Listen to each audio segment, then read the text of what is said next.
Hey everyone, Kurazar here, and today I am bringing you a Vintage Story 1.22.0 Preview 5 and Preview 4 sneak peek, somewhat fashionably late as usual. This version's changes concern primarily the berry bushes that were added and modified in the last two versions, Preview 4 and Preview 5. So today we'll take a minute to review these things as well as some of the other notable changes to the game. Flipping back into survival mode for a moment here, we have the new Beauty Berry Bush, which is a gorgeous bush native to North America in real life. It is pretty cool looking in Vintage Story as well. Check out those purple flowers and berries. Well, flowers now, berries later. We also have the new strawberry plant, which is less of a bush and more of a little plant. It's got some funny little things hovering up here. I think that might be a bug, but overall I think it's a pretty cute little plant. We have two more bushes added recently, the gooseberry and raspberry bush, but as of now I can't find it either in the world nor in the creative menu. And I think that might be a change related to why these question mark blocks are over here. These were all growing bushes last I checked, but now they're, well, you see what they are. The existing bushes in the game also got an overhaul, and the only reason we have the old ones here is because this world was made in the first preview version for 1.22.0. So we have here the original black currant bush, we got red currants, white currants, this one is a blueberry, and we have a cranberry. But as you can see, they all have new models in 1.22. We have the wild black currant, we have the wild red currant, we have the wild white currant, the wild blueberry bush, and the wild and squat cranberry bush. And yes, you'll note that these are all wild bushes. That's right. We'll be able to cut and propagate these bushes now, rather than using them where we find them, or picking them up with us and taking them and plopping them down wherever we so please. But that's right. Previously, if you wanted to move a bush, all you had to do was beat it with your hands a little bit, pick up the bush, and put it back wherever you want to have berries. But now, if you attempt to cut or punch a bush to shreds, all you get is, well, shreds. You get plant debris that is only good for composting. Instead, to propagate a bush, you're going to want to approach it with a knife in hand, gently so you don't scare it, and crouch and right-click, and you'll hear the berry gathering sound, and you will have, down in your inventory, a little cutting. It is only fresh in your inventory for 15 days, so make sure you plant it soonish, but these will last longer if you store them in cellars and in vessels. Now, each bush will only provide one cutting per year, so make sure that you take a cutting from every bush you come across, as long as you have some inventory space for it. It doesn't seem that taking a cutting disrupts their flowering or fruiting, so it looks like it should be safe to take cuttings whether a bush is recently fruited and you've picked it, or whether it's still working on those. Once you have your cutting, it is time to plant. Now I have here rows of terra preta. I have high fertility soil, medium fertility, low fertility, barren soil, and cob. And as you can see, I don't exactly have any question mark blocks which will bear question mark fruit in any of these three soil types. That's because it is not possible to plant these. It'll tell you this ground is not fertile enough for both the low fertility and the barren soils, and for cob it just says it's the wrong planting medium. But come over here to the medium or better fertility soils, and you'll be able to plant your newly acquired bush cuttings. What's more, each of these is now going to require some level of fertilizer in order to survive, and grow, and produce berries. Now, because they don't grow exactly into bushes as you might expect, it's kind of hard to test them, but it sounds like they need approximately 100 units of fertilizer in their first year to grow. So if you plant them in terra preta, you've already got 80% of their fertilizer covered, and you only need to add maybe 1 or 2 pieces of fertilizer or compost to them at some point throughout the year. However, if you plant them in high fertility or medium fertility soil, you will of course need to come and fertilize them more often. And you want to pay attention to whatever nutrients they're pulling so you can fertilize them with the right type of fertilizer. I guess it's a good thing that we now have extra things to compost. Now what's more is that the sharp-eyed among you might have noticed that some of these bushes have extra information in their HUD. Like here, for example, we have a wild red currant bush. There's a shy bearer and strong rooted. So it's less yield, but it uses fewer nutrients. These traits will be propagated down to any cuttings you take from them. So if you take a cutting from a sickly or poorly producing plant, or one that really gobbles up nutrients, that will get passed down to its offspring, or rather its clones, if you will. So you want to be careful which ones you take from. So in some cases, it might be better to take your berries, or maybe even beat the bushes up and destroy them, and leave them that way, rather than taking cuttings if you get bushes that have undesirable traits. And it seems to me like they are fairly common and very randomized. Let's go ahead and place down a few of these bushes here, and we'll take a look at their traits and how many of them there are. So here we have a thin-skinned fruit with a minus 35% ripe duration. This one's not the worst thing to have, but not the greatest either. We have one with no traits, another thin-skinned fruit, no traits, a shy bear with 15% less yield, no traits, no traits.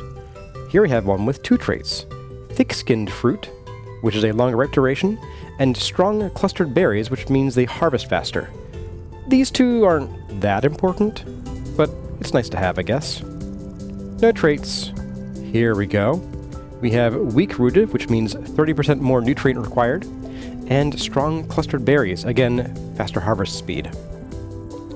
Moving on to the next set, we have a no traits, we have thin-skinned fruit again, no traits, shy bearer again, shy bearer and thin-skinned fruit, thick-skinned fruit, thin-skinned fruit and weak clustered berries, so take longer to harvest. Ah, finally, a positive one. Strong-rooted, minus 30% nutrient uptake. This one's pretty good, especially if you only have access to medium fertility soil. You'll find that these are going to thrive better and require less of your attention. More thick-skinned fruit, and nothing.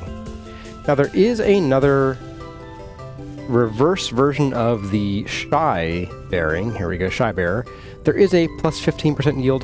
It seems like we didn't exactly get any of those. Let's see if we can get one here from another row. And what do we got here? Here we go. Heavy bearer, plus 15% yield. So it certainly seems like the positive traits are less common than the negative traits, and the negative traits are less common than no traits whatsoever. So my thought at this point is maybe not to worry too much about the traits, except maybe don't take the negative traits that are going to really annoy you.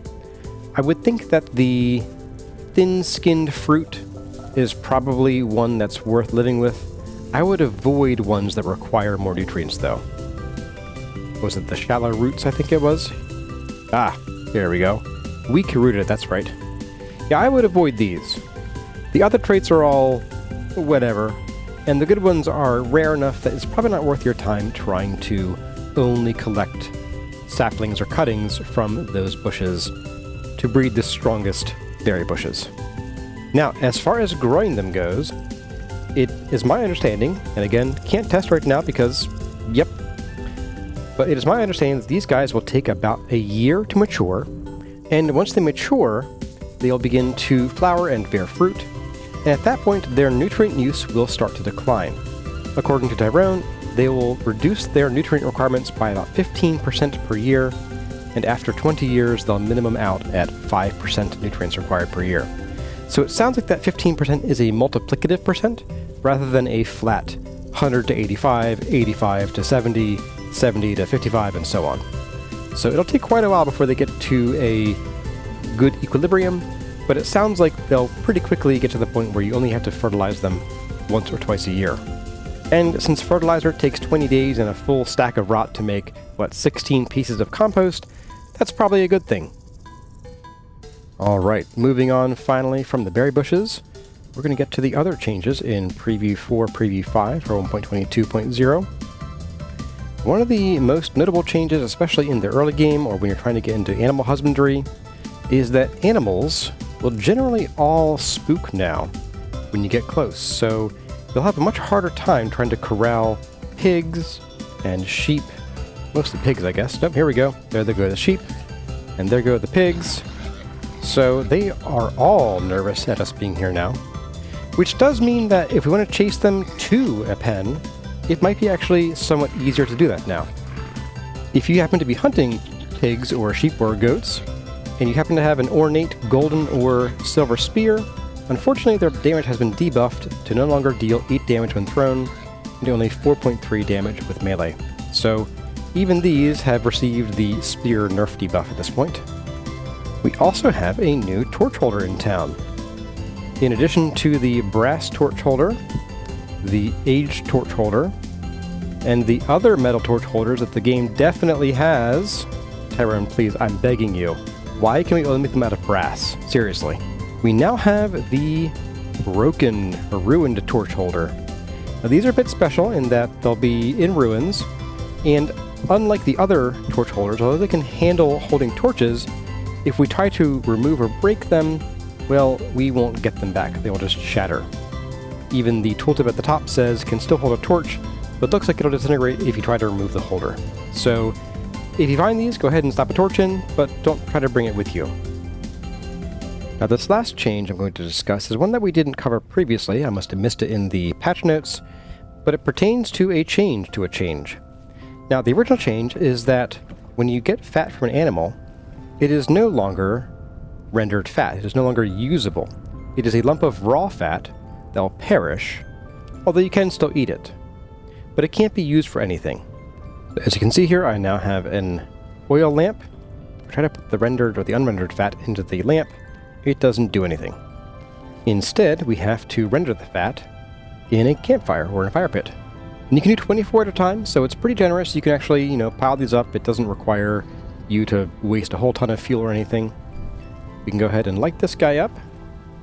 And we can just enjoy the cooking pot ASMR as usual. If you're a channel veteran, you know what I'm talking about.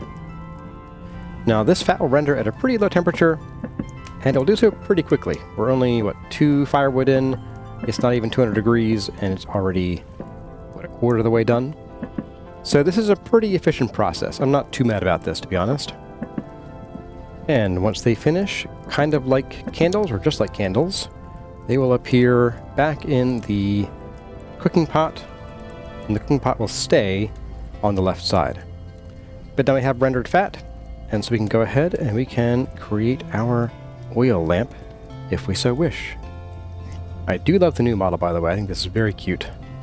And just in case you forgot, you can also, if you're living in the south, make your oil lamps with olive oil, which you can press in the fruit press now. And the last change we have to cover today is that of the humble candle. Up until now, through every version of the game, if you wanted to retrieve a candle that's been placed down in a bunch of candles, you had to break the candles, the entire bunch, and pick them up that way. Now, however, if you put candles down and want to get them back up, just uncrouch and right-click and pick them up one by one. Now you can modulate your candle use without having to fiddle with it too much. And that's about it. It's a reasonably small update in terms of features or number of features, but the big changes to berry bushes were certainly something big to look at, and something that Vintage Story veterans are going to need to take careful note of, because I suspect a lot of us are going to end up breaking berry bushes that we didn't intend to. Oh well.